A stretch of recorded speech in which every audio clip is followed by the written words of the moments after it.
We're so glad that you're here with us to join in the work of finding the path to a just and resilient farming future. We are recording this session and it will be shared with all conference registrants. So if you are not comfortable being included in this recording, please feel free to keep your video off during the session. This is the workshop Advancing Bipoc Land Access in Ndakina. My name is Maddie Kempner and I'm the Policy Director at NOFA Vermont. I will be providing facilitation support for our workshop today, and my colleague Alice will be providing tech support. Screen. All right, we are going to get started by showing you a short video that provides an overview about NOFA Vermont.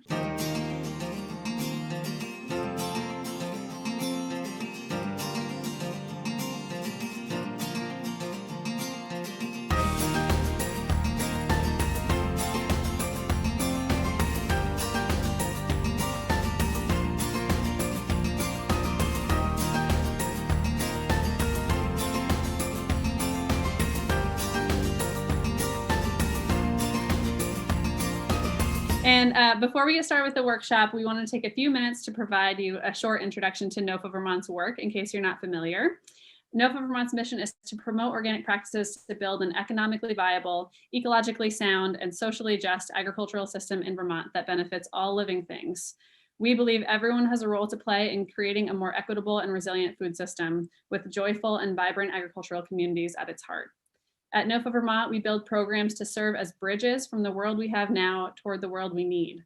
In our work, we certify the state's organic farms and food producers, provide farmer services like technical assistance, training, and education for farmers at all stages of business development, raise awareness for eaters and community members about how to access and grow good food, advocate on the state and federal levels for small and medium-scale farmers and farm workers' voices to be heard and supported, offer a suite of food access programs to ensure that all people in Vermont can enjoy organic food, lead farm to school connections and programming, build community engagement programs to help develop agricultural awareness and celebration all over Vermont, and critically, travel the state with our mobile pizza oven to build community and share meals, and much more. Next, we would like to thank our generous sponsors who help make this conference successful.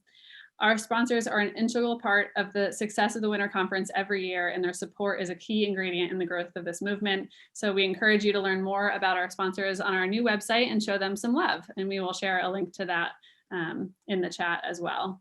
And we want to especially thank our cultivator, nourisher, nurturer, and grower level sponsors that are listed here on this slide. Again, we hope you will visit our website to learn more about them. And finally, all of you are integral to our movement as well. NOFA Vermont is a membership organization, and your membership adds power and voice to our movement. We hope that if you're not already a member, you will consider joining us today. And to learn more, you can visit nofavt.org/join, and Alice has dropped a link to that in the chat as well. Lastly, before we get started, as you saw in the email earlier this week with links to access the workshops, we'd like to raise up these workshop agreements that are shared on the screen here. Finally, without further ado, I would like to welcome our fabulous presenters. We're so excited to have you all here. First, Stephanie Morningstar is a member of the Mohawk Turtle Clan and Executive Director of the Northeast Farmers of Color Land Trust. And if everybody wants to give a wave as I'm saying your name so that folks know who you are, that would be great. Thanks, Stephanie. And I want to welcome Kenya Lazuli with the Everytown Project, as well as Mindy Blank, who's working alongside Kenya as part of the Everytown Project. Nancy LaRoe is the Food Farm and Economy Coordinator at Vital Communities. Grace Odell is the Executive Director of NOFA Vermont. And Maggie Donan is the Farmland Access Program Director at Vermont Land Trust. So thank you all so much for being here with us. And I think that I will pass it to you, Stephanie, to take it away. Yeah, thank you so much. So good to be here again, even if it's virtually. So good to see some faces that I recognize in the crowd, and sharing and lifting up some special Nyawagoas and honors for elders. I see Grandma Bev Little Thunder is here. So great to see that. It makes my heart good to see you here. So today we're going to do more of a conversation than we are a big presentation, but we wanted to make sure that you knew, if you're new to this workshop, who NEFOC is and sort of what we're grounding our values in as a collaboration as we move forward into the conversation around advancing land access in Ndakina. So first I want to just give thanks to the people, the original peoples of Indakana, for hosting us virtually in your territory. I'm really grateful to be here. I'm going to share, just for the sake of time, I'm going to share a beautiful poem by Joseph Bruchac that is, I think I might have read this last year, but I don't know if I can, but I'll try to share this poem. And I would invite you to, nope, it's not letting me do this. Maybe while I read this, because I would like to read this as sort of a somewhat of a land acknowledgement, of acknowledging where we are in the territory of what we're talking about. While we're reading this, if you would like to share in the chat the names of the ancestors that are coming forward with you today and are coming with you into this conversation. So this is a poem called Indakana by Joseph Bruchac. You cannot understand our land with maps, lines drawn as if earth were an animal's carcass cut into pieces, skinned, divided, devoured, though always less eaten than is thrown away. See this land instead with the wind eagle's eyes, how the rivers and streams, like the sinew through a leather garment, sewed strong to hold our people patterns of flowers close to the brown soil. Do not try to know this land by roads, hard lines ripped through old stones, roads which can still call for blood, not just those who cross, wild eyes blinded by twin suns startling the night, but also those who seek to follow the headlong flow atop the dark frost unthawed by the sun. Those seasons and the insistent lift of the smallest seeds seek without ceasing space for old soil. Instead, let your feet caress this soil in the way of the deer, whose feet follow and form trails through the ways of least resistance, knowing the ridges and springs, waves of winds through the seasons, the taste of green twig and tender grass, the sweet scent of rain urged up from moist earth. When you feel this land, when you taste this land, when you hold this land, as your lungs hold your breath, you will be the rattlesnake always embracing earth with her passage. You will be the salmon, a chant whipped through the ripple. You will be the deer mouse, small feet stitching the night. You will be the bear, thunder, held in soft steps. When your songs see this land, when your ears sing this land, you will be this land. You will be this land. And the reason I share that is because this is the spirit with which we come to this workshop, with which we come to this work. We arrive at this work through relationship on the land, with a relationship that has been stewarded for since time immemorial by the first peoples of these lands. So we come to this work with a deep reverence and respect for the original peoples of these lands in the Northeast. So welcoming our ancestors as we have in the chat, and you can continue to bring your ancestors forward anytime you want, if somebody may pop into your mind as you're going through this. But the reason that we're here today is simply to have a conversation around what it means to advance land access for Black, Indigenous people of color in Indakana and in the Northeast. So that's where we come in. We were born about 2 years ago. Our platform is primarily regarding land-based wealth redistribution, which some folks might know as reparations or rematriation. And some really simple numbers here, like the access to land was, and for the NEFOC network was really the number one barrier for people to, who are experiencing food apartheid, to feed our families, was just being able to have that access to land. And looking at the numbers, we see that white landowners control nearly 98% in the Northeast of rural-owned farmland. And that's a problem, obviously, because we make up more than 2% of the population. Also, there's a lot of skewed support for financial assistance and even representation within this work. So Black and brown farmers there's a need for representation of our communities within our farming services and technical assistance, for example. And ultimately, on top of all of that is policy, which is the one of the undergirding foundations that is so important in this work is to ensure that we're infusing BIPOC voices and BIPOC leadership and experiences in policy, which really sets the tone and directs the control over land in all over the nation. So the Northeast Farmers of Color Land Trust felt that call and heeded the vision. And our vision right now is to advance land sovereignty in the Northeast through permanent, secure land tenure for Black, Indigenous, Latinx, and Asian farmers and land stewards of color who will work with the land in a sacred manner that honors our ancestors' dreams for sustainable farming, human habitat, ceremony, native ecosystem restoration, and cultural preservation. That's what feeds the whole vision of what we do. We do this in a few ways. The first would be through, as I mentioned earlier, honoring the relationships between the original peoples of these territories and recognizing that between 1776 and 1887, 1.5 billion acres of land were stolen from Indigenous nations in the US, either by executive order or treaty signed under duress.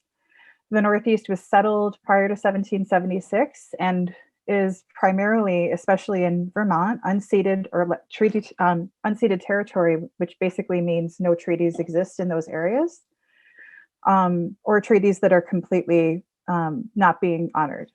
So it's truly stolen land, stolen from Indigenous peoples and settled without consent.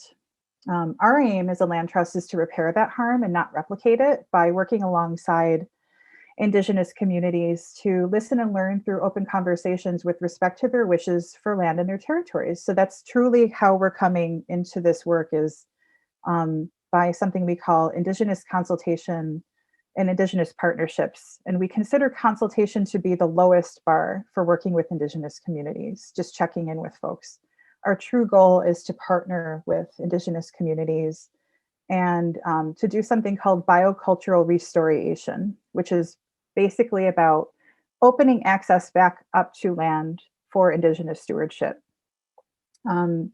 So we're really proud to center the voices in sovereignty of those who carry the original relationships of the territories that they have responsibilities to, including my own territories as a Haudenosaunee citizen. And we're doing this through the policies and procedures we're lifting up regarding Indigenous consultation, which this isn't about that today, but just to share that that's really the keystone to the work. In addition, we are very, very strongly calling for reparations. We have a reparations map, as you can see here. The food system was built on the stolen land and labor of Black, Indigenous, Latinx, and Asian people of color, specifically Black folks. We saw yesterday that the bill HR 40 was again presented for consideration, so lifting that up. The reparations map that you see before us is specifically for BIPOC folks to put their projects on, and just, you can see, go take a look at the map. This year we have helped facilitate tens of thousands of dollars of reparations to Black, Indigenous, POC farming and land-based projects. We've facilitated land transactions, and we're going to continue to do that. One victory you can see right here, Seed, Root, and Bloom, received some really wonderful support. The other thing that we're doing is we are partnering with many different Black, Indigenous, POC collectives who are coming to us with land agreements already made ready, and we're helping them with creating their own community land trusts. That's a big part of this work for us, is helping folks receive reparations or receive rematriated land, and being that organization who can facilitate that transaction through our nonprofit. We're going to leverage that nonprofit industrial complex to work for our people. We're doing things called cultural respect easements, which is again part of that Indigenous process of restoration and biocultural restoration. And we're advancing something called personhood, or the rights of nature. Behind that, the words here, you can see that this is a wild rice, or manumin, and just recently the White Earth Band of Ojibwe were successful in establishing policy around respecting manumin, or relative to wild rice, with personhood. So they are now protected. Part of what we get every year, as far as in the 2 years that we've been in the short time that we've been around are tons of partnership requests. And this is where we come in with the conversation today, which is focusing on our partnership with NOFA Vermont and Vermont Land Trust, uplifting the Everytown project, for example. So folks want to know, how do we partner with you and how do we partner with Bipoc communities? And here are some of the answers that we have for you based on what we've experienced so far. You need to have a proven track record of equitable and co-creative movement building. So if you're at a place where you're still learning, you might want to take a little bit more time to do some internal work. But if you already have a really great track record of movement building, we are right there with you. We suggest that you've completed a significant amount of anti-oppression training, and both personally as well as organizationally, anti-racism and anti-oppression training. And additionally, we want to make sure that you have an actionable equity and justice transformation within your organization at all levels of staff and board. So if you're a nonprofit, you're not only going through all the trainings, but then you're taking those trainings and you're embodying them within your own organizations.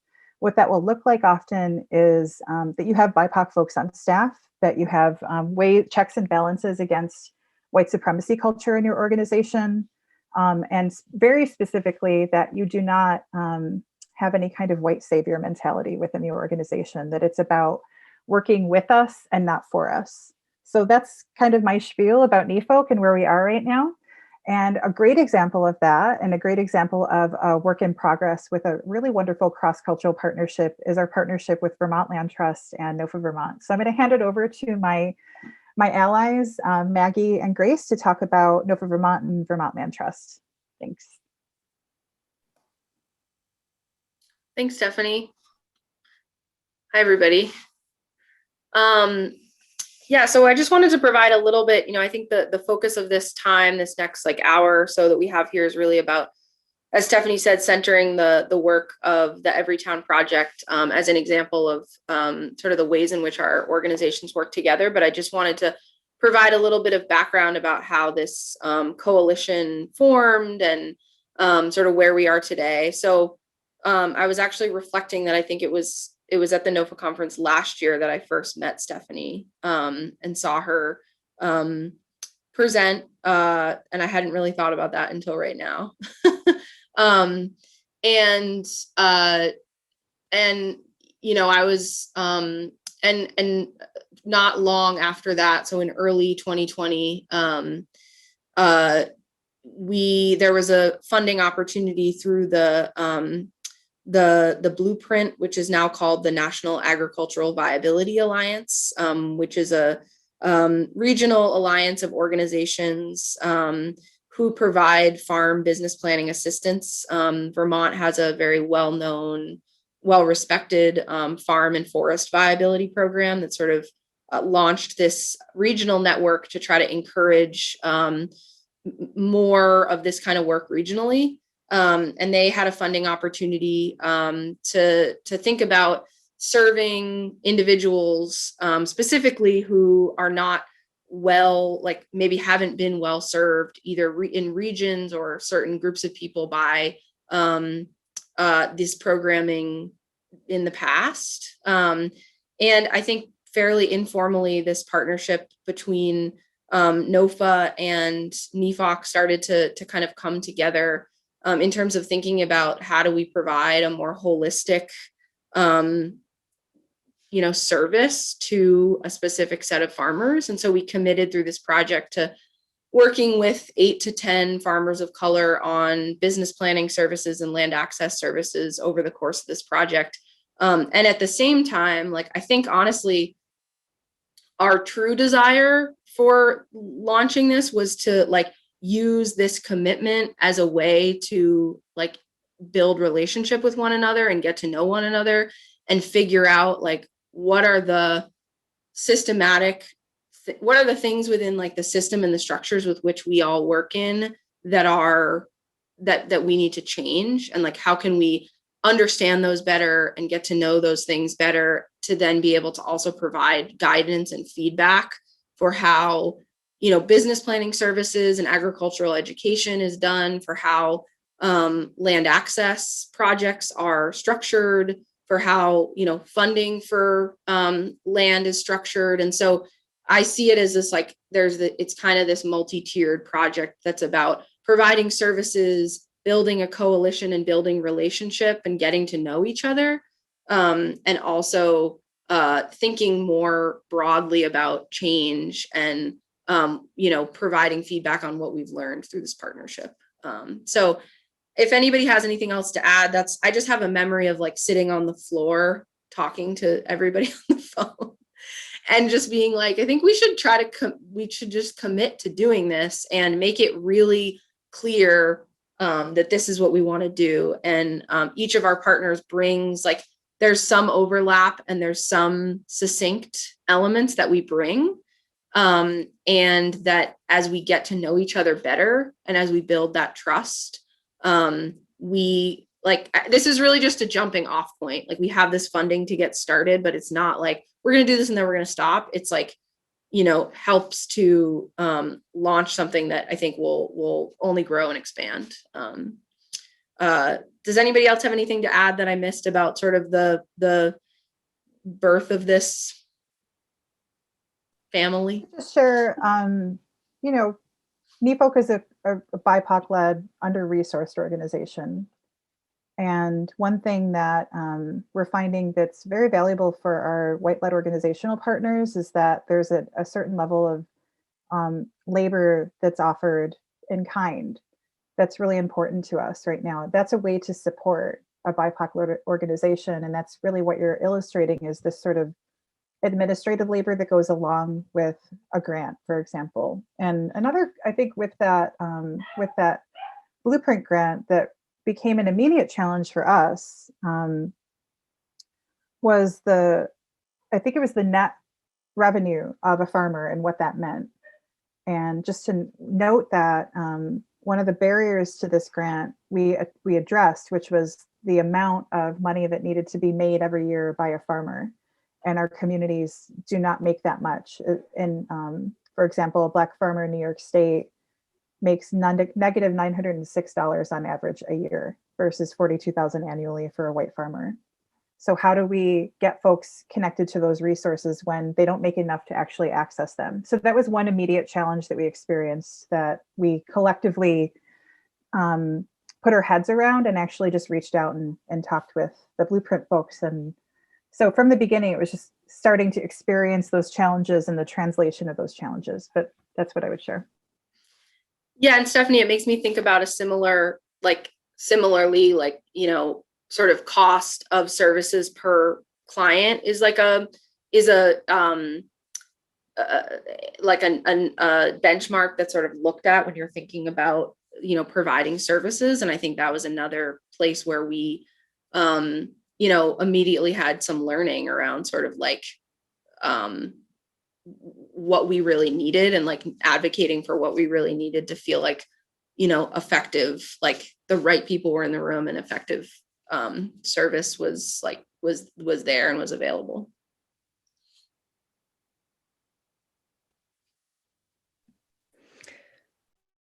Should I jump in next, Maggie? I think from NOFA's point of view, Stephanie and Maggie have shared a lot about the origin of this project or our original project.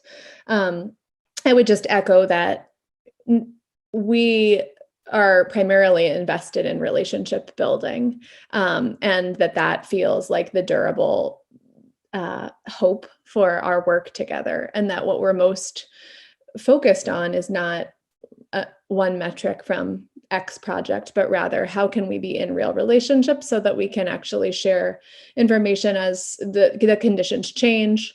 And I think one of the pieces of learning that I will say, this definition of sort of what makes a farm, and this income metric that we already raised is just one example that sort of illuminates, similar with easements we've been talking about, there are really limited metrics for what makes an easement worth giving. Soil type basically right now. And what we're learning through this project is actually there are a lot of different reasons people would want to relate to land than just soil type.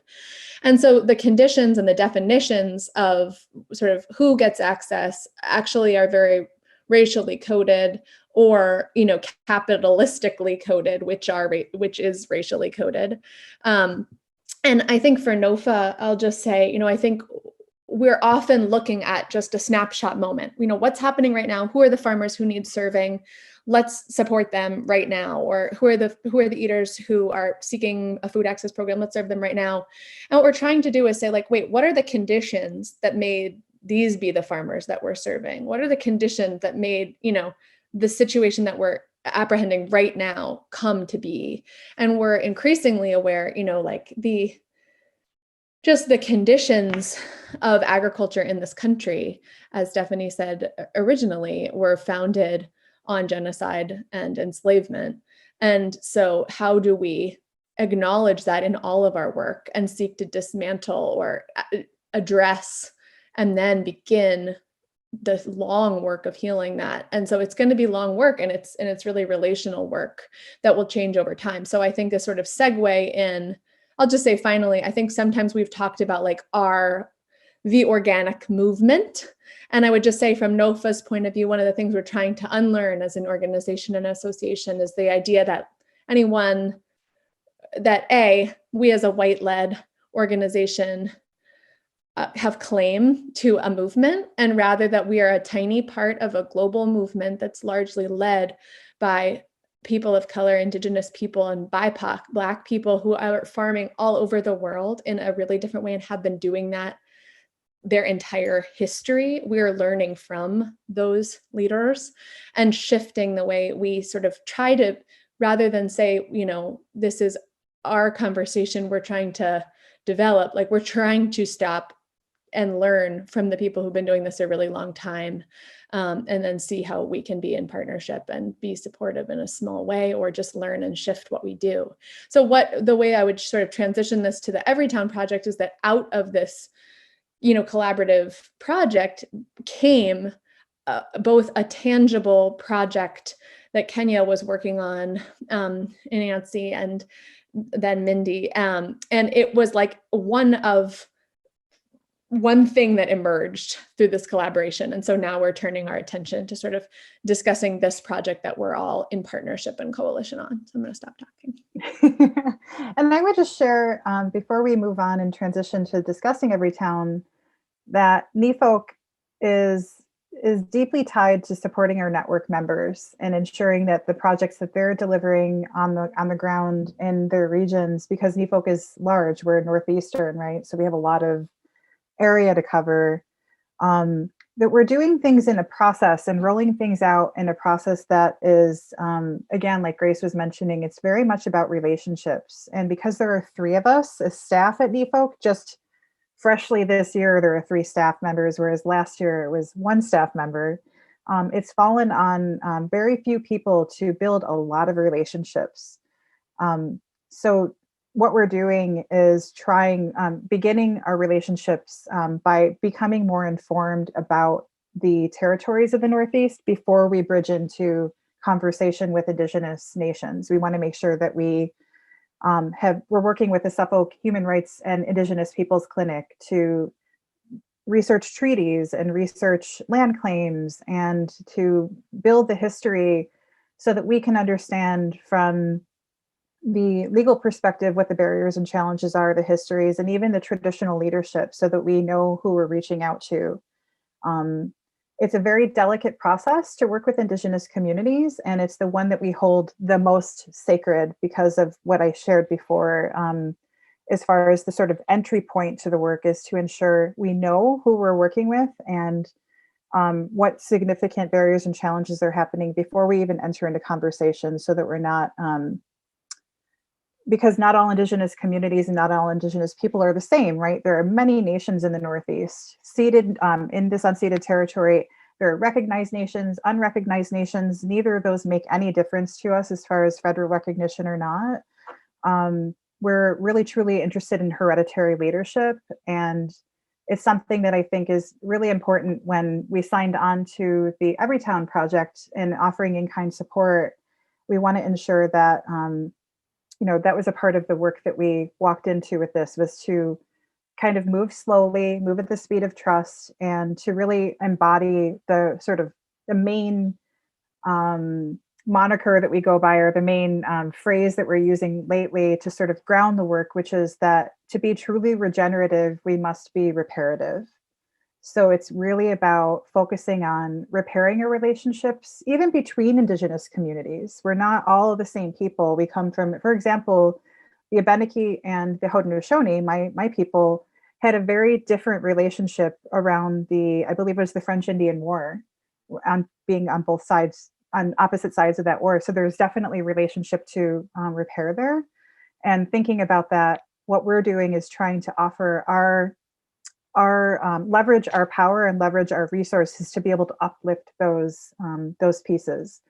And when Kenya came to me with this thought that this project that sort of dropped out of the sky into her brain, and you know what that means? That means it's not just a thought, that's Creator telling you what to do. That message was it literally made me cry to think there is somebody walking in the forest thinking about this and is making it happen. So we're here for the long haul with this. We're here to support specifically with building deeper relationships. And I'm just really, really proud of you, Kenya, and everybody involved with this project. It's been really, really a blessing. I'll shut up now. Thank you, Stephanie. That was like an amazing introduction. I guess I will start with like I mean, you sort of got a preview, but how Everytown came about. I was oblivious to this blueprint project. Like I didn't know, which is kind of amazing actually, because I was on a walk in the woods with Nancy. We were looking at land for a potential Bipoc farm incubator space. And I said out loud, what if there was land in every town in Vermont that was like held permanently for Bipoc? And Nancy was like, yeah, that would be cool. And then that was sort of the end of that conversation. But what happened next was I started emailing everybody who's actually involved in the blueprint project. So like I emailed Grace, I emailed Maggie, and I was just sort of like, how do we start? How do we make this happen? What are the ways that this can work? And in the meantime, before, like we had even started talking, I applied for a grant through Mindy's organization for the Everytown project, to sort of to explore the idea and pay myself and pay other people to work on this and talk to me about it. And Mindy read my grant application and then, wanted to get involved and was like, let's write some policy and like make this happen. And so we've been meeting for several months about this and sort of trying to figure out like the best ways to collaborate and the best things we can each bring to this collaboration. And it's been a really interesting process because there's no map for this. There's no example of work like this with this kind of a group actually. And we sort of, danced around lots of ideas and lots of ways. And then Mindy and I wrote like a request for collaboration, I guess, document, just like asking each organization to like give a certain thing, or if they could give a certain thing. And, that like worked and then didn't work in some ways, because there's like a lot of structure around nonprofits that like I personally don't understand. And so I was kind of like, well, why can't you do these things? And so it's been like a very strong learning process, like very intense learning process for me, particularly because I'm a spontaneous person and I'm like, what about this idea? Let's do this idea. And that's not how these things work. That's not how these things can work. And a lot of relationship building has to happen first and has happened, and trust building and just like understanding where everyone's coming from, and that they can't, just give the thing you want because you want that thing. It's like, it has to work for everyone and in everyone's capacity. And I will say, like, since, this project is brand new, it's not even a year old, this idea. And there are already 3 people wanting to donate land. There's several people wanting to steward land. And the way that the Everytown project will ideally work is that the land will be donated and held in trust by NEFOC.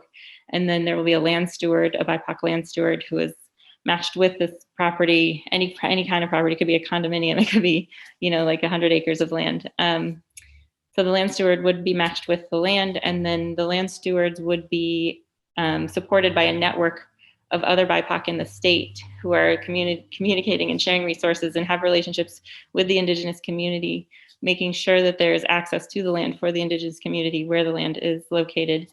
And then before we even get there, a big part of the project is not just the land stewards, but the neighbors. So in each town, the idea is to set up a support network, a mutual aid network of white allies that we call Everytown Neighbors. And hopefully before a land steward arrives in town, there's a safety net already in place, a list of resources, a list of people, and then those networks also are, in touch with each other throughout the state and can support each other in addition to the BIPOC in their communities. And what I'm reminded of, so I grew up in Vermont, and that's a very specific experience for a person of color, as I'm sure you know. And Mindy keeps reminding me that this network isn't just for these new incoming land stewards, it's for all of us who are already here.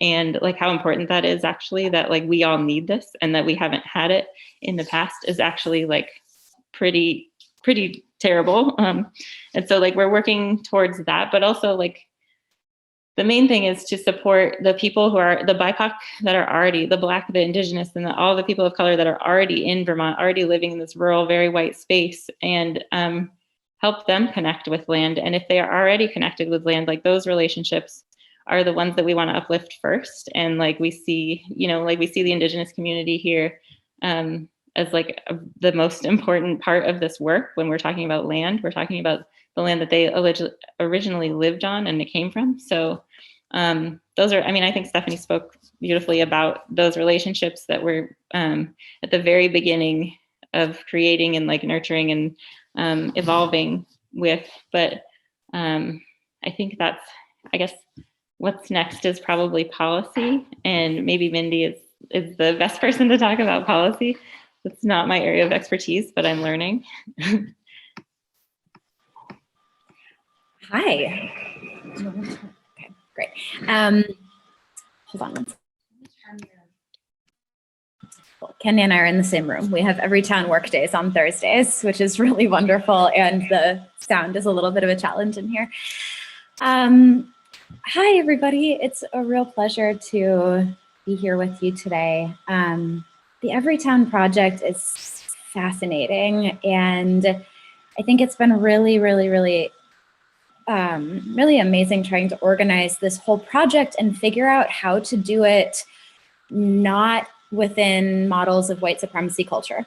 And so we spent months actually kind of trying to figure out where this project will live, or how it should live. Should it be a nonprofit? Should we start our own land trust? Should it be, what should it be? What should it look like? And I came into this project, like Kenya mentioned, I read her grant application and I was like, this is the coolest project I've ever seen. I was like, this is the best. And so got in touch about just different ways to be involved and offered some things. And one of those things was some policy work. And I see this project, the Everytown project, as being the really on the ground work, and the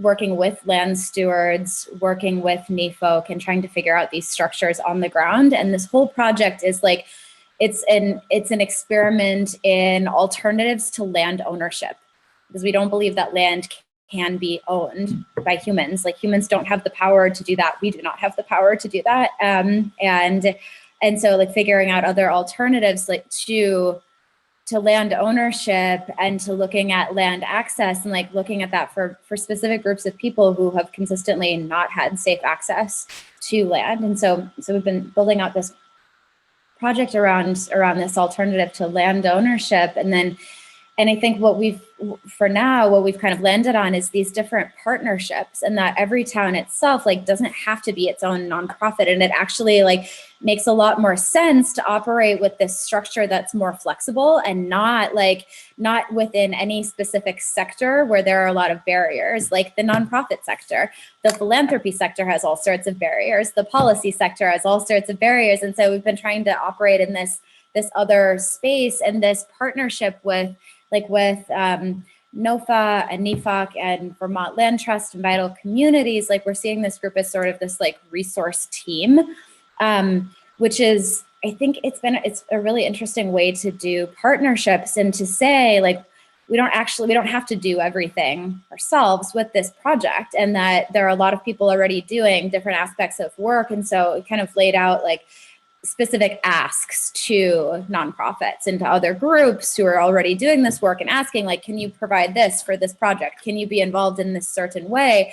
And a lot of the time, like, the answer was no, we're not quite at that place yet, which I think has been interesting and like okay to note, like, actually, we're just not totally at that place of being able to do that, or yes, we are. And so it's like, it's been a good exercise in like asking for assistance on certain things and being able to be met in that place or figure out something else.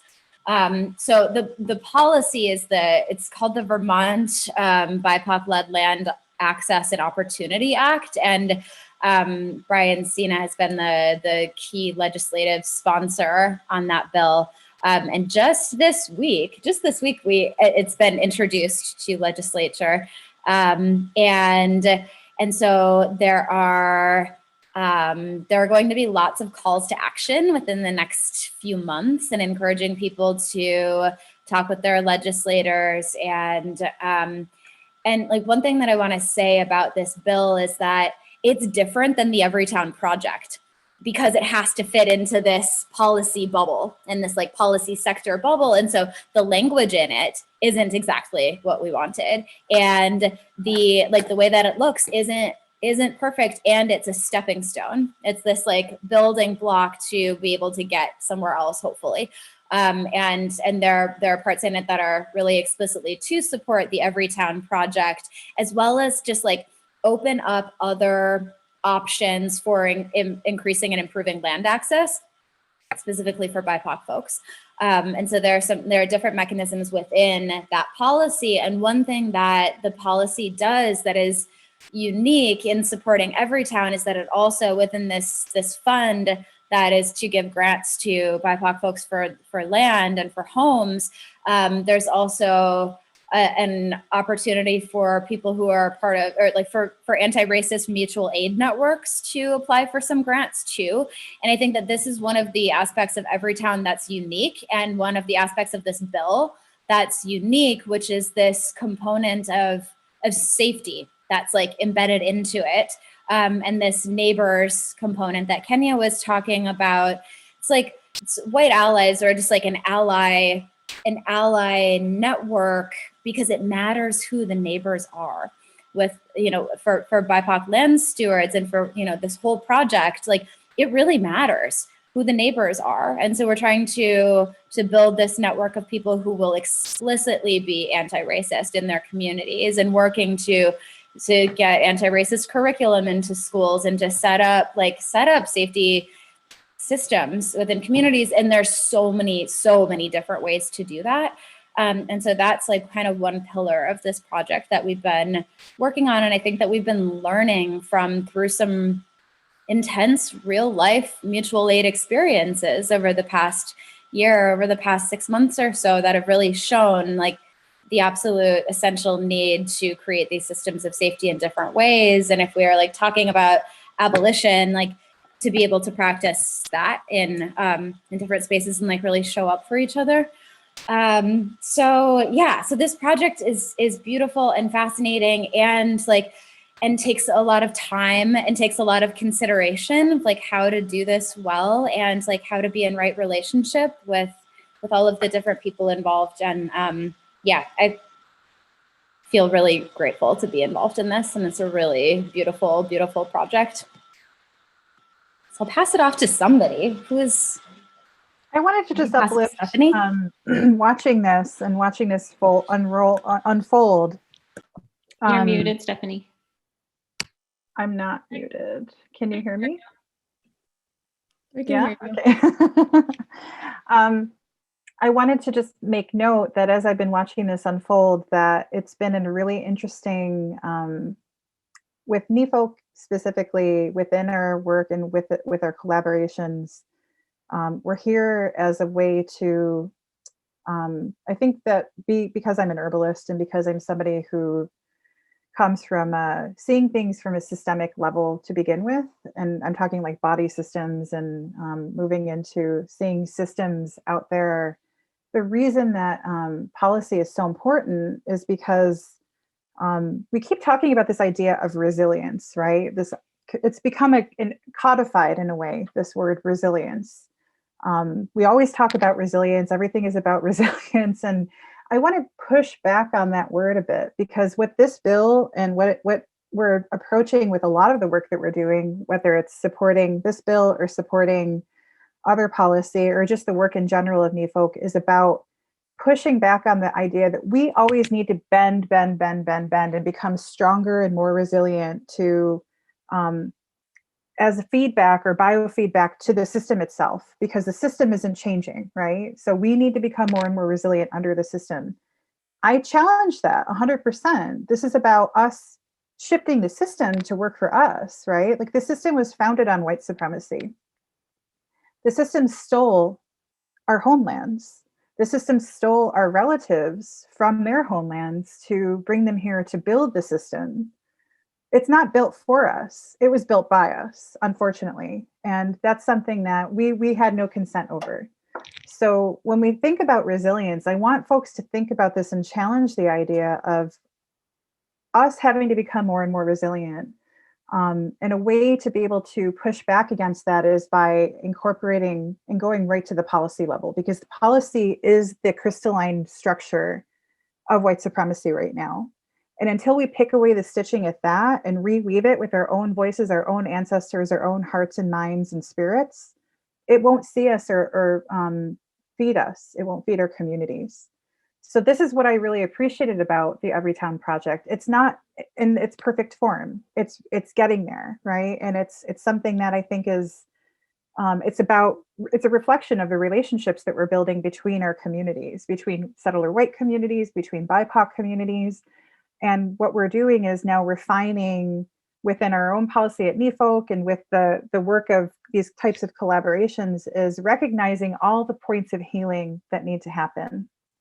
And some of those points of healing are between our BIPOC communities, between Black and Indigenous communities who have had a wedge driven between us, between our relationships for a long time, because we've been, because of the lateral violence that in order to continue the extractive processes of white supremacy culture, you need to divide and conquer.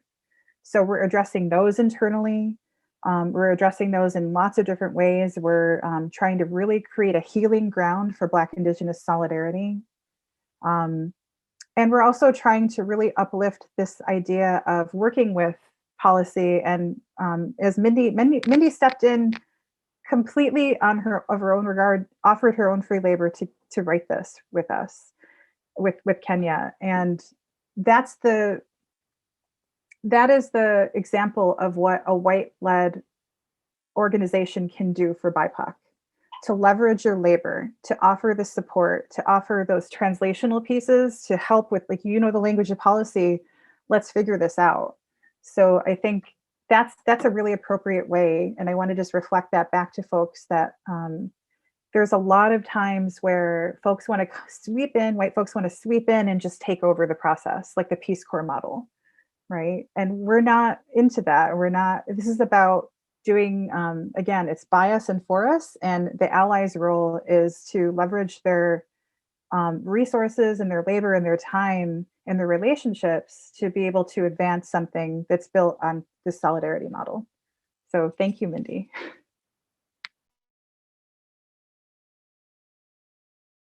I would also just like to jump in really quick. Sorry, Mindy. To say that Nancy also is doing that work through Vital Communities. They've written grants for us, and we actually got a grant to sort of catalog our process and document our process through this work. And that's, I'm getting paid now to do that work. So that's great. So there's lots of ways that organizations can help, but, funding is a huge part of this work. That's like really hard for us to do on our own. So I just wanted to add that. Thanks, Nancy.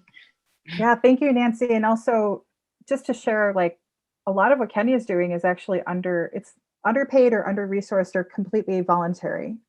So thank you so much, Nancy, for helping with and Vital Communities for doing that work. Right. And I'll just say that, it wasn't our intention. This is the best we could do with the system that we're given, is that the nonprofit industrial complex, we're hoarding power and we hoard resources. That's just the way the system works.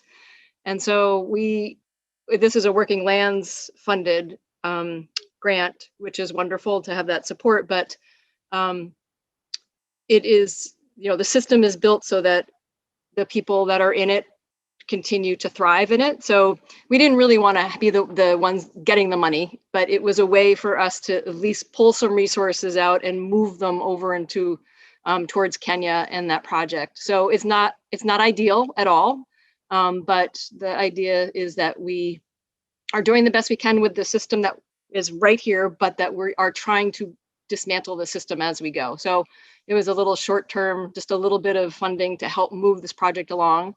And most of the money is paying for Kenya's time and some actually land stored interviews. And the hope is that handbook or toolkit will inform and help people of color that are coming to the community, whether it be through every town or into at least our communities, just to kind of not have to hit the same bumps and to kind of learn from all the kind of stumbles that Kenya is hitting in this and that are everywhere, but also it will hopefully provide some insights for the farm service provider kind of ecosystem, which is very, very white and hasn't really been it hasn't been really designed to help and support BIPOC communities. So hopefully it will help on both sides. It's small, but it's a step.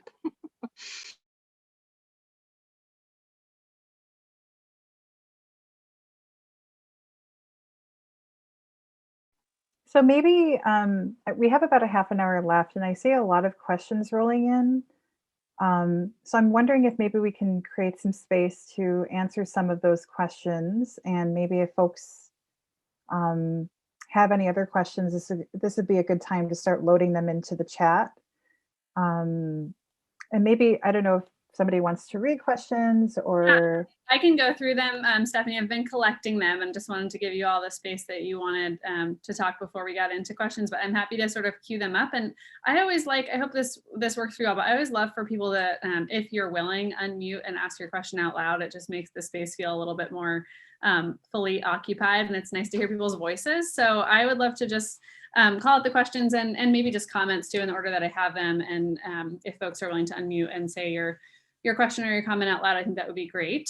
And the first question that I have in the chat, and I apologize if I missed any, but I noticed that Connie, you asked if the group works with folks out of state. And it looks like there are a couple of folks from Kansas in particular here, so welcome.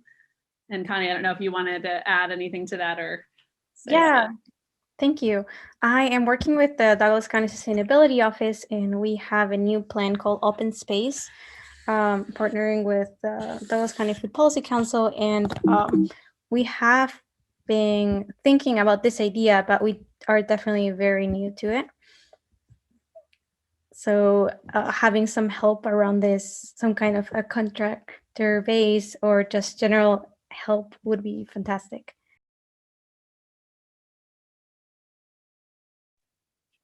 I would just leave that open to any presenters that want to respond that might have some input for folks trying to do this work in other places.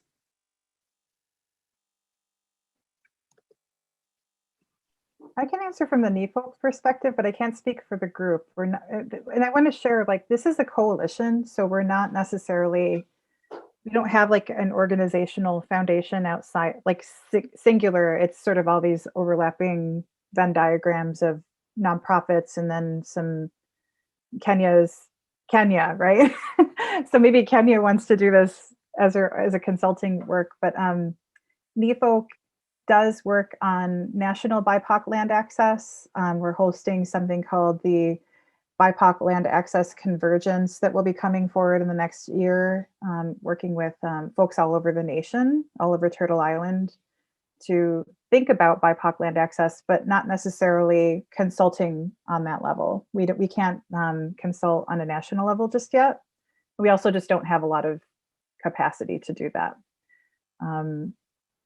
But I would suggest staying in touch with us and at least starting with relationship building that way and getting to know who we are in that regard. And maybe we can connect you with somebody in your area who's doing that work. Thank you.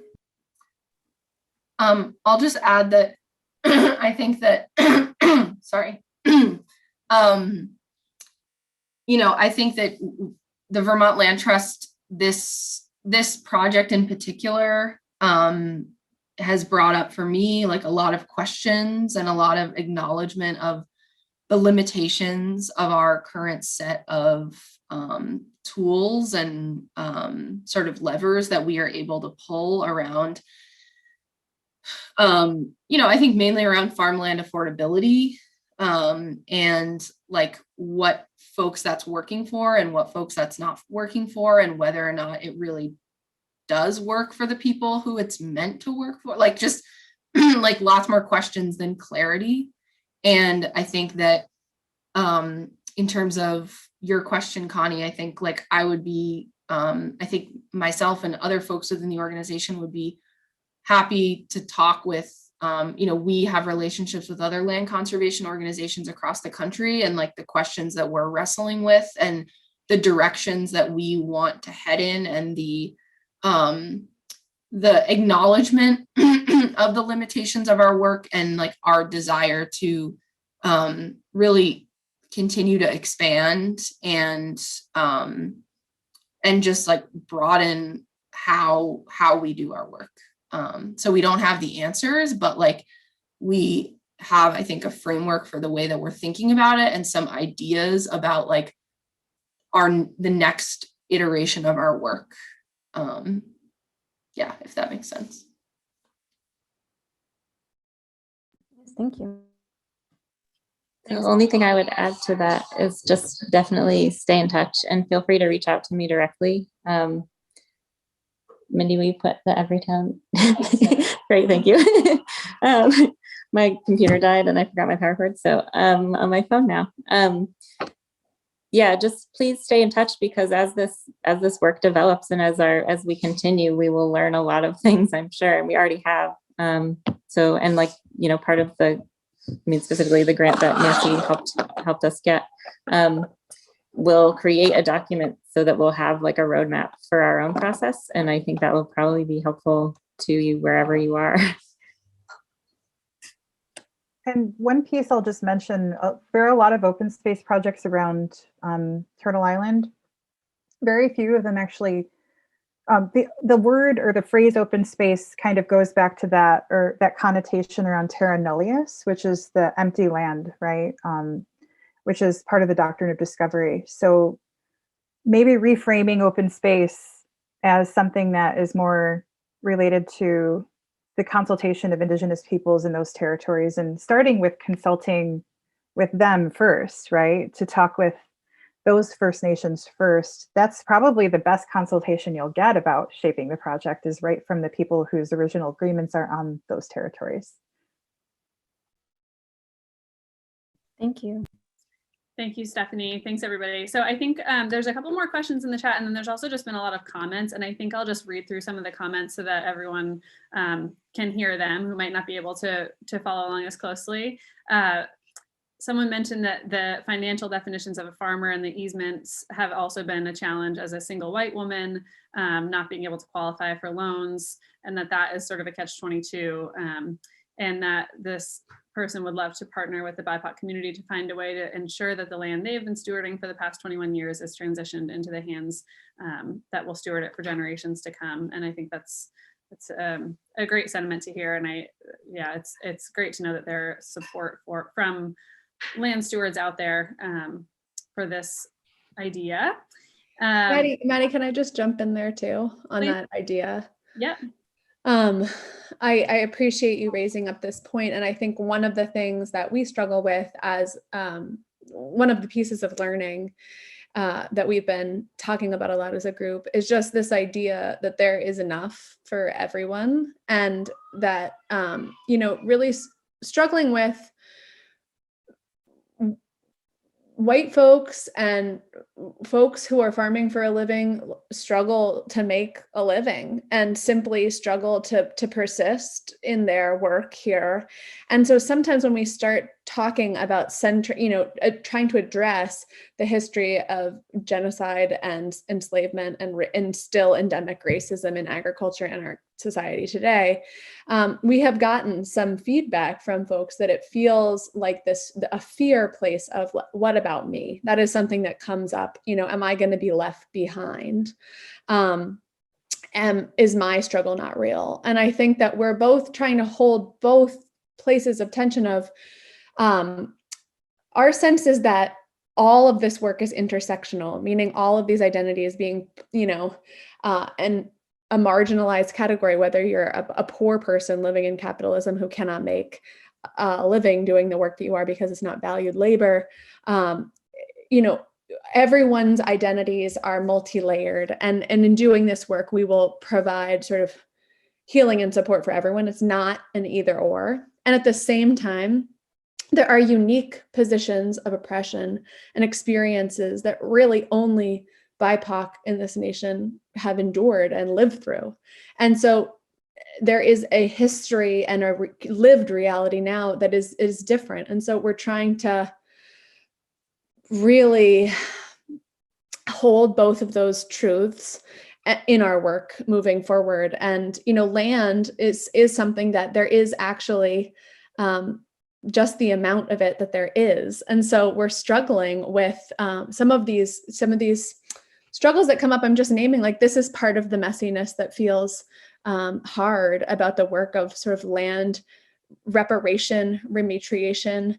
And we're going to need to just really buckle up for some unlearning and relearning to deal with those feelings. And we need to do that in a place of love and connection to each other, not no one is going to be left behind if the values of what we're trying to bring are centered, but we do expect that it will be different on the other side. So I'm just saying all of these themes that you're raising are coming up for us too, and they're hard and big and really, really deep ones. So I think we're there in that thinking through with you. Thanks, Grace. Okay, I'm gonna go through a couple of the questions that have been asked in the chat. I think it was maybe Ellen who asked if any of this land will include land owned by municipalities or owned by organizations. I personally am open to any land.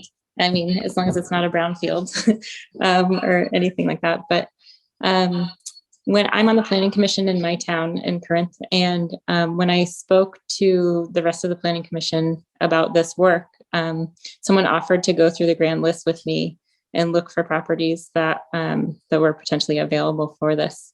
So yes, we're open to land that's currently owned by municipalities, but the point is to have it taken out of white ownership, white landlords, white power, and ensure that the stewards will never be kicked off the land, and have it permanently held in trust. So whatever land it is will need to be, donated to NEFOC.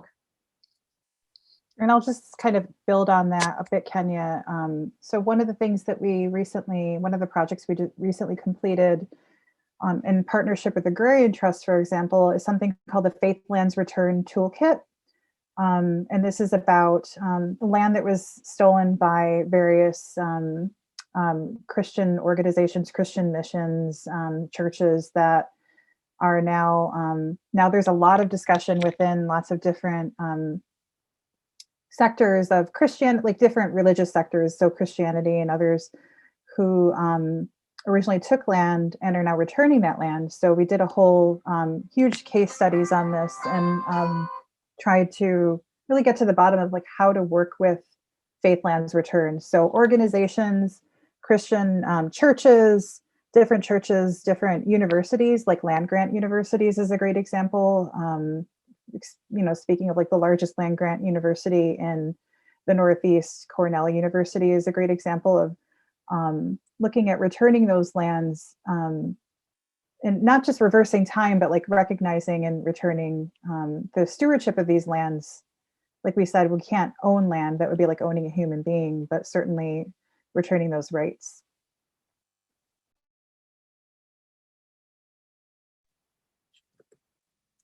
Thank you, Stephanie. I apologize if I mispronounced your name, and hopefully maybe you can unmute and pronounce it yourself, but it looks like Pantaleon asked a question around if anyone has worked with the federal land buyback program. Did you want to ask that question out loud? Sure, yeah, I was just curious if anybody had worked with that program and what the experience was like working kind of with the federal government in the mix of all of the relationship building and things. I just recently heard about that program myself, so I'm really fairly unfamiliar with it currently, but if anybody has any experience working with that, and then also what it was like putting the federal government into the mix of the relationship building and collaborations. We haven't participated in the land buyback program, no.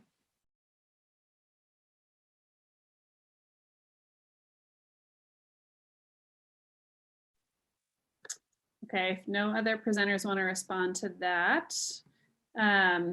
Sophie asked a question, and Sophie, I don't know if you want to unmute and ask your question out loud as well, around how non-landowning Vermonters can help support. Sure, yeah, I was just, I feel really excited about all of these projects, and frankly a little bit embarrassed that I didn't know more about them, because I feel like I've been trying to keep better in touch about what is going on in the Northeast. And yeah, just thinking about ways that we can support this work both as individual organizations and collectively moving forward.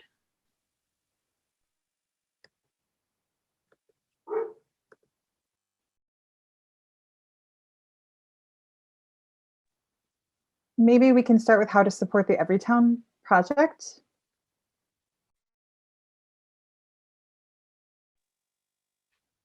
Mindy or Kenya?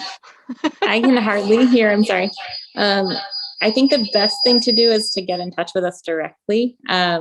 There's ways to be involved as a neighbor, as a part of the support network. And then there's ways to be involved with regard to donating land, but it's a long process. And so like the best way to start is to just get in touch with us directly so that we are in communication and we can move at our pace from that point.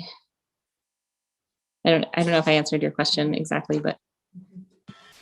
I think I can add to that a little bit. And yeah, so I think just getting in touch. Like if you are living in Vermont, if you currently have land and you're interested in talking more about how to give that, then I think that like we're developing a process with people who want to donate land. And like, yes, I think that with this project, with Everytown, we're interested in all land, and all land is wonderful, and we're interested in that, and that some situations won't be good fits for this project because of where a potential landowner is at, or controversy involved in that land, or that land like not actually being particularly suitable for regenerative use of that land. And so there's a whole decision-making process that goes into that. But I think the big thing is just get in touch. Just like get in touch first, and we'll start those conversations if you're interested in giving land. Or also if you're interested, if you're identify as a BIPOC person, then also please get in touch. Thanks, Mindy and Kenya. Next, it looks like Raven had a question for Stephanie, if you want to ask it.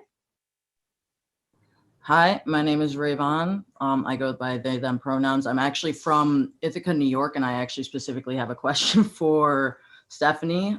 This is something that I have been trying to work on with an organization that we formed that is trying to essentially do like a multi-faith facet thing, like protecting the people that we already have downtown, whole area, but also taking the land back and giving that to, like, as an access point, I guess, because we don't have that a whole lot around here. It's very, I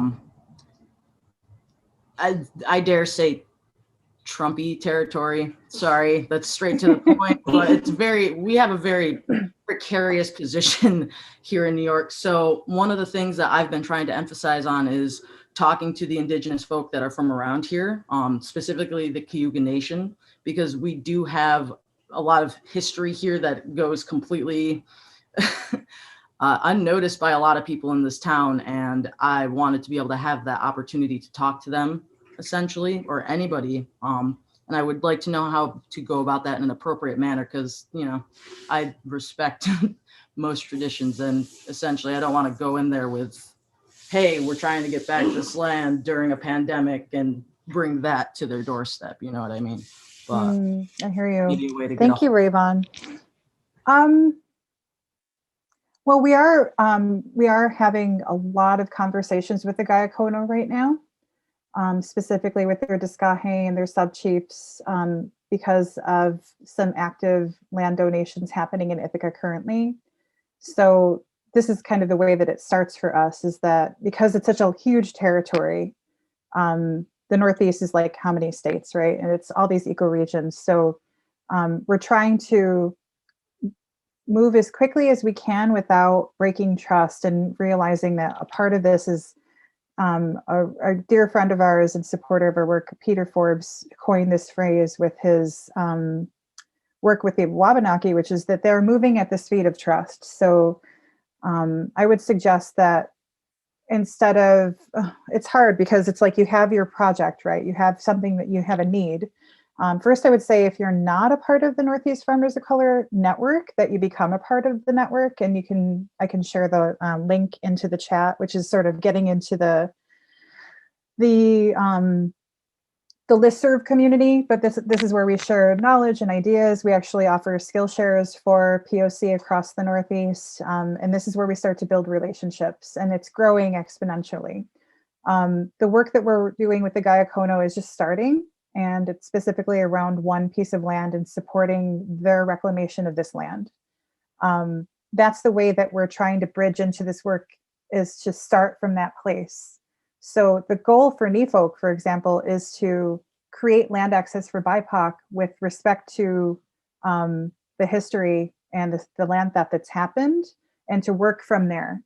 So the goal would be to have sort of layers of access to land that would increase food sovereignty and sustainable housing and human habitat, to restore native ecosystem, native species ecosystems, for example, but through biocultural restoration, and to build community based on relationship instead of through sort of urgent need, which is really hard to do when there's so much urgent need. So there is no fast track to this. It's slow, it's meaningful, it's built on ceremony and relationship, and it can't all happen at once. So I would say if you need support for your land project and you have an active, what we're finding is that a lot of folks are coming to us with land already donated to them, or say reparations being made in the form of land or money to acquire land.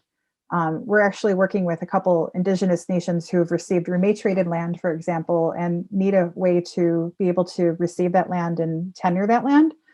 So what we're doing is writing a very specific grant to build Black Indigenous solidarity, BIPOC solidarity on land through relationship building, which is a long-term process. The Gayakono governance is a hereditary leadership. So that's something where we can, as we're building relationships with their leadership, we can get an understanding of what their desire is for the land in their territory. And that's what we have to honor. That's ultimately for any land coming into NEFOC's care, in any state, in any territory, it starts with the desires of those First Nations for that land. Which could be anything from a cultural respect easement to rematriation to, maybe seed saving and growing seed as reciprocity. So join the NEFOC network, get in touch with us with your collective to start working together, and we can try to facilitate that with you. Thank you so much, Stephanie. Thank you. Looks like Witchy had a question. You want to ask it? Yeah, hi everyone. My name is Witchy on Abenaki land in southeast Vermont. Pronouncing him, his, they, them, theirs. I have two questions actually, and I hope that's okay. And they're separate questions. The first question is, my partner and I are starting a farm that it wants to focus on attracting and retaining BIPOC and queer Vermonters, and a lot of that has to do with being able to provide affordable housing, affordable land access. And I wanted to ask you about sort of like the legal issues that we're thinking that we're going to be facing, and from your perspective, how you've dealt with that. So very specifically, because of the Fair Housing Act and other Civil Rights Act of 1968, you can't discriminate on certain things, especially like housing and buying property based on race. Which then sort of works both ways, right? If I try to be like, oh, I'm only renting out or I'm only leasing out to BIPOC people, then all of a sudden I have a legal problem. So what is your perspective then on how you've dealt with this legal barrier, and how have you overcome it? I feel like I'm talking a lot, so I want to make space for other people, but I can answer that question too. But does anybody on the policy end have any answers? I mean, we've been definitely struggling with that issue, and do we want Vermont to get sued for using that language? And then maybe that would change the precedent. But some ways that we've gotten around it is using language about people who are descendants of enslaved persons, people who whose ancestors have been forcibly removed from their land, just like long-winded explanations of who we're serving, because that is those communities are legally recognized as quote unquote underserved. So there are ways around it. You can also say preference given for people in these communities. But I mean, I don't know, I'm not a lawyer, and I'm not, I don't know exactly the way for your specific needs and project, what exact language you might use. So it may be worth getting in touch with a lawyer. But as far as the policy is concerned, that's we've definitely, because the work is for BIPOC, that is who we want to support. That is who this suggested fund would support. But because we can't say that, it does create a lot of issues around who the board is made up of, and how those people are chosen, and who has the power to choose those people for this board. So we've had to be really creative, and I'm happy to answer more questions about that if you want to get in touch with me. But yeah, that's all I have on that one. It's tricky. Thank you. Definitely from the perspective of NEFOC, this has been a question from the beginning, because we are the Northeast Farmers of Color, right? What we have found is that there is no binary when it comes to this either. So it's not a black and white issue, no pun intended. It's a lot of the community coalition work that we're doing, for example, with different communities coming to us with reparations land, for example, or rematriation of land, are not purely Black or white or Indigenous. They're a mixture of multicultural families, oftentimes. So we had to think about that very strongly in the beginning, because we, number one, we want to make sure that what we're doing is legal, and we want to make sure that we're not leaving anybody out, and that we're not cutting off families, right, from multicultural families from accessing land. So it's all about your policies and the bylaws of whatever your governance structures are. If you're doing something in a nonprofit or cooperative model, for example, there's lots of ways to incorporate inclusive bylaws into the work and inclusive governance. The goal is to support, for NEFOC, for example, marginalized communities. And then within our policy structure, we have very specific policy about reparations and rematriation being the key goals for our work. So that's the way that we're kind of lifting that up, is by not incorporating race into the incorporation or into the bylaws or governance of our model specifically. We're working with building policy structures within our organization that uplift, like, who are we centering, and like, what are the programs that we're rolling out? And those are the reparations and rematriation pieces. But that could be a whole webinar, so maybe we should do that. And get because we're working with like human rights attorneys and transaction law attorneys. So a lot of this is, it's about getting a good lawyer, and we can also work with you potentially, as we know, and we can share our knowledge with you. Yeah, I would love to foster that opportunity if I can sort of hop on that train with the knowledge sharing. That'd be really grateful. Thank you. Just stay in touch. And this has come up a lot, so we'll probably end up doing like a knowledge share webinar at some point to kind of show where we're at with that process. Which did you want to ask? It sounded like you had a second question. If you want to ask it, go ahead. Yeah, thank you. Sorry. I was separate question. I was wondering what kind of collaboration or connection y'all had with the current Vermont bill that Representative Brian Sheena with the NAACP has sort of introduced into the House about BIPOC land ownership or land property access. So Mindy and I were instrumental in writing that bill. The Everytown project is in the bill as, I guess I'll just give you an overview while we're here. So the bill is basically asking the state, to create a fund that BIPOC in Vermont, so-called Vermont, could apply to for the purchase of a home, land, financial support, or not support, sorry, education, financial education support. And then so Everytown is listed in there as someone who could apply to the fund to place land in trust and be held by NEFOC for communities of color. So we helped write it. It's not perfect. There's language in there, obviously, about land ownership, which is not actually part of our project or part of what we believe.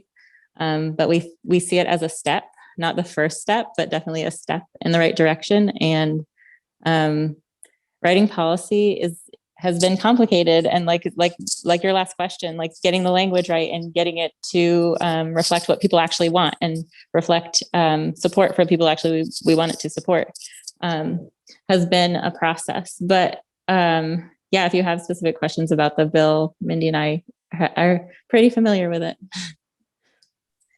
I think that yeah, thank you so much, Kenya. And I just dropped also a link to the chat in the chat again to where folks can sign up to get updates and stay involved with that legislative effort.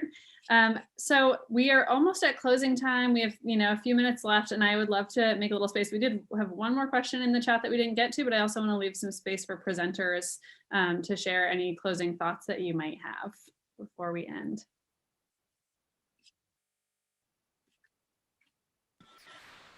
I actually saw one question in the chat that was about land grabs during the pandemic.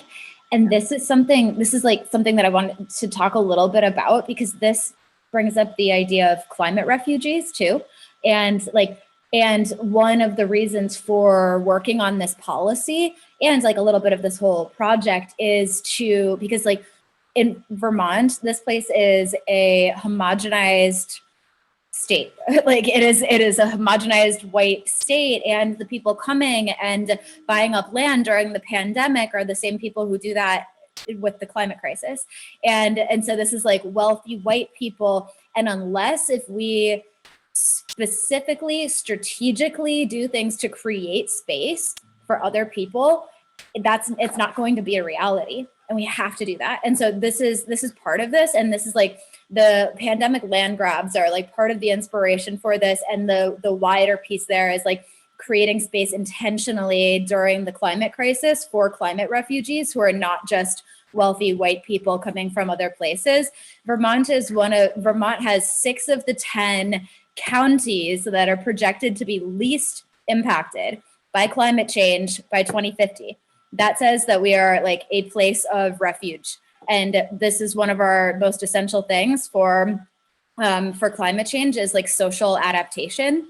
And so this piece, like that's like one point that I just wanted to make. And in response to that question about land grabs during the pandemics, that like really relates to other pieces.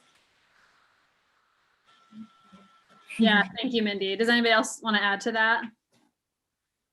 I'll just add that it's certainly something, you know, on our mind, just because of the, you know, the amount of work that we do around, you know, how land is like how much our work and the acquisition of conservation easements is tied to how much land is worth. And by the more competition that you have for real estate, you know, that drives up prices. And you know, I feel very concerned about like affordability, and just the impact that all of this like real estate competition is going to have on affordability. I think, you know, I'm not ready to say like that what is happening in the more traditional like home sort of market. Like I don't feel like I have enough information to say like this is how we're seeing that impact pieces of land that tend to be used for agriculture. But I certainly think that there is a correlation. I'm not totally confident on, you know, how much that's impacting that. So I think it's I think it's something to be concerned about. And it's why I continue to come back to like the need to build tools around perpetual affordability, as opposed to just like, you know, conservation and, you know, limitations around, but to be a bit more prescriptive about like keeping prices within reach. Thank you, Maggie. And my hope on that note, I really appreciate all of our presenters. Thank you so much for being here and for all the wisdom that you have shared. And, you know, my hope is that this is really the beginning of a much longer conversation that will be had through lots of different channels. And I really want to invite everyone here to keep in touch with NEFOC and the Everytown Project and Vital Communities and Vermont Land Trust and NOFA, and stay involved and stay informed about this important work going forward. And lastly, I just want to ask, Alice dropped a link to the chat to our workshop evaluation survey, and we really appreciate it if you can take a moment to fill that out and let us know how this workshop was for you, and it helps inform future conference offerings. And thank you so much, everybody, for being here. We hope that we will see you at other conference events coming up this month. Oh, and in particular, please join us for a future scouting panel coming up this Sunday with some amazing women and femme leaders in our food and farming movement. Love to see you there. Thanks, everybody. It was so great to see all your faces. Thank you, everyone. Thank you, NOFA.